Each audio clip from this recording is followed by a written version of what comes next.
Hi, I'm Ariadna, a violinist and Alexander technique teacher, and this is Mindful Strings, where I help you transform your violin playing with the Alexander technique by reducing tension, refining your posture, and optimizing your every practice session. I'm excited to share another free resource I put together for you guys. It is a daily warm-up for tension-free violin playing, so make sure to grab it by clicking the link down in the description box below. You may have heard me talk about the Alexander technique before, and a lot of you may not know what it is. So in today's video, I'm going to give you a brief introduction to what the Alexander technique actually is. It was developed by Frederick Matthias Alexander in the late 19th century. He was born in the late 1800s in Tasmania. He was a Shakespearean actor who developed some vocal issues while performing because there was no amplification at the time, so he kept losing his voice while on stage. Medically, there was nothing wrong with him. No doctors could answer his question, so he kind of embarked on this journey of observation and discovery on his own to figure out why he kept losing his voice. I personally cannot imagine how he arrived at the technique. At the end of the day, it kind of baffles my mind through just using mirrors and observation, because the Alexander technique is a hands-on educational method to help you rewire your neuromuscular patterns. Along with the hands-on instruction, there is verbal instruction as well. And I realize that you guys are on the other side of the screen. I can't do any hands-on instruction with you at the moment. However, the verbal instruction that comes along with the Alexander technique really does make a tremendous difference in your mind-body connection, on your physical awareness, and ultimately on your playing. So my hope is that this channel becomes a useful resource in your learning journey and in your playing, especially if you have already struggled with some tension and pain, which I know is very, very common amongst us violinists. So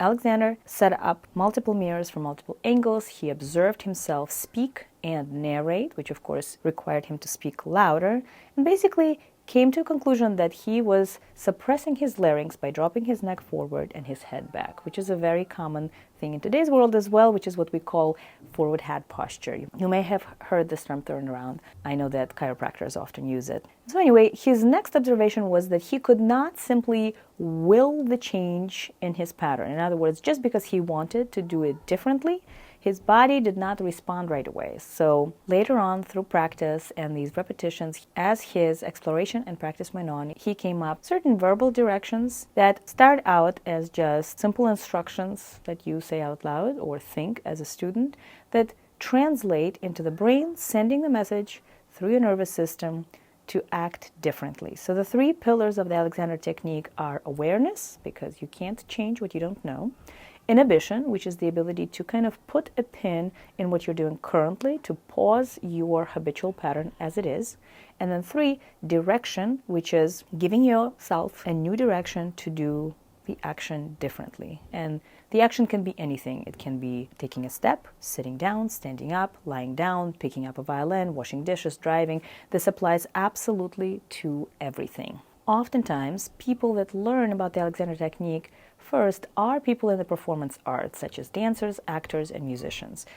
The Alexander technique is now offered pretty much at most conservatories and universities. This is where I first came in contact with the Alexander technique, because I grew up with a lot of technical issues and tension and pain, where I at some point hit a ceiling and just could not practice longer, could not play faster, and it was very, very frustrating, because I always knew that being a musician was my path. So I took lessons in college, and then I made a decision to go into the Alexander technique teacher training program. The teacher training was 3 years long, consisting of 1,600 hours of training, hands-on experience, self-study, workshops, and conferences. I received my certificate in New York City at Riot, which is the Riverside Initiative for the Alexander technique, under the directorship of Nanette Walsh. The 3 years that I spent on training completely changed my life in so many ways, not only as a performer and a violin teacher, but also as a person. So much came up that I was not aware of previously, that was stored in my body and kind of changed the way I walk through the world altogether. So typically, Alexander technique lessons are conducted one-on-one with the use of a chair to practice sitting and standing, and table, where you do a lie down and the teacher works with you horizontally. That is kind of the classic setup. To that, you can add any activity that you're interested in. It could be working on your laptop, it could be cooking, running, basically anything you can think of, the Alexander technique can be applied to. I have participated in and also taught group classes where the hands-on experience could not be quite as thorough as it is in a one-on-one lesson. And I have also done online workshops. And I know that this is a common practice, especially since the pandemic. And while I was skeptical at first, I've actually seen amazing results with people who have taken very specific verbal guidance and applied it to their life and to their instrument, and have seen big shifts in how they approach practice and their experience with tension and pain. Please let me know down in the comments below if you experience any tension or pain, what has helped you, and if you've ever experienced the Alexander technique.